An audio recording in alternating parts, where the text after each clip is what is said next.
Disturbing तस्वीर बना रहे हैं। तो सेक्शन 1, अ करप्टेड फाइल फाउंड। जो बेसिक जानकारी हम इस फाइल से रिकवर कर पाए हैं वो ये है कि हमारा सब्जेक्ट यानी कहानी का मेन कैरेक्टर, उसका नाम समीर है और ये पूरी घटना जयपुर से दिल्ली की एक ट्रेन जर्नी पर शुरू होती है। और जानते हैं सबसे अजीब बात क्या है कि शुरुआत में सब कुछ बिल्कुल नॉर्मल लगता है। हमारा सब्जेक्ट समीर एक आम आदमी है, ऑफिस के काम से थका हारा बस अपने घर जा रहा है। ये शांति बिल्कुल वैसी है जैसे किसी बड़े तूफान से पहले होती है।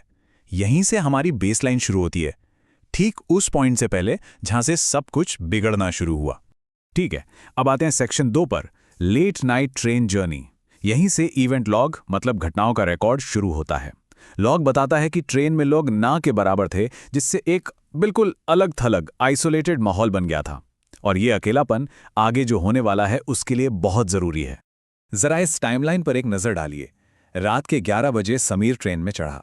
सिर्फ 15 मिनट के अंदर उसे नींद आ गई और वो जागा है सीधा 2.5 घंटे बाद, यानी रात के 1:45 पर।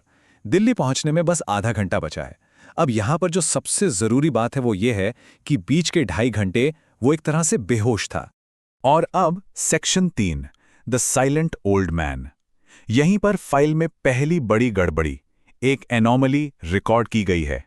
लॉग में एक दूसरे इंसान का जिक्र आता है, एक बूढ़ा आदमी करीब 60 साल का, जिसका चेहरा मोहरा कुछ साफ नहीं है और उसे देख के ऐसा लग रहा है जैसे वो बीमार हो।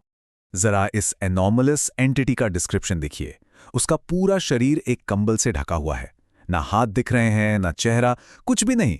और सबसे अजीब बात, ये शख्स पूरे 2.5 घंटे तक बिल्कुल बिना हिले डुले एकदम पत्थर की तरह बैठा रहा। डेटा में जरा सी भी मूवमेंट रिकॉर्ड नहीं हुई है।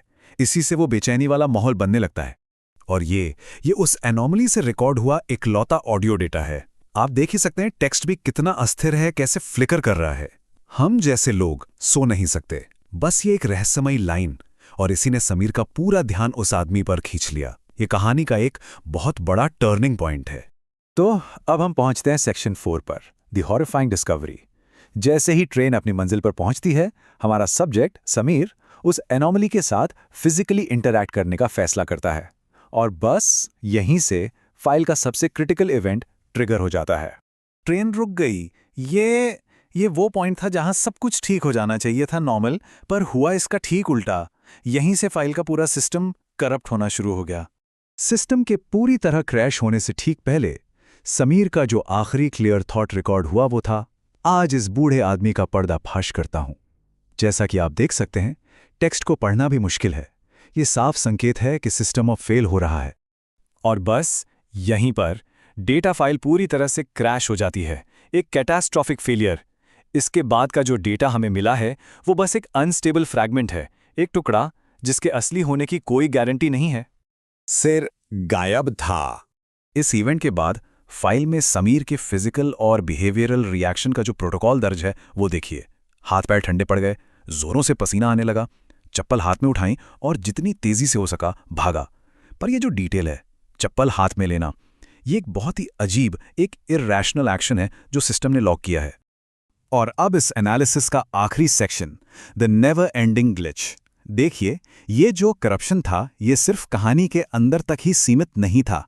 ऐसा लगता है कि ये वायरस फाइल के अपने मेटा डेटा में भी घुस गया है और अपने पीछे कई अजीबोगरीब निशान छोड़ गया है। ये स्लाइड इस बात को एकदम साफ दिखाती है।